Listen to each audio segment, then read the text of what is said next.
ប្រពន្ធណាបងចាំបងទួបងនៅឆ្ងាយក្តីស្រឡាញ់មិនរសាយឃ្លាតកាយសំចិត្តនៅស្មោឃើញគេផ្សេងស្អាតគេល្អតាមតែគេចង់សំខាន់បងខំបងភ្លេចខ្លួនថាមានគ្រួសារបារម្ភគ្រប់ពេលវេលានឹកនេះមិនលួថ្ងៃឡើយប៉ុន្មានឆ្នាំទៀតក៏ដោយក៏ចាំតាមពាក្យសន្យាបងធ្វើការហត់ថែទាំសុខភាពផងណា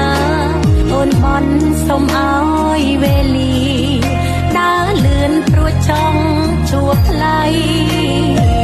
ឆ្លើយឆ្លងសាសពស្ដាប់សំឡេងសួរសុខទុក្ខអាចបានជួបមុខឃើញគ្នាតាមទូរស័ព្ទដៃស្បើយចិត្តនឹកខ្លាតែនៅមិនអង់អាល័យរងចាំផ្លូវថ្លៃចាំថ្ងៃបងត្រឡប់វិញអង្គគុណដល់ទឹកចិត្តប្តី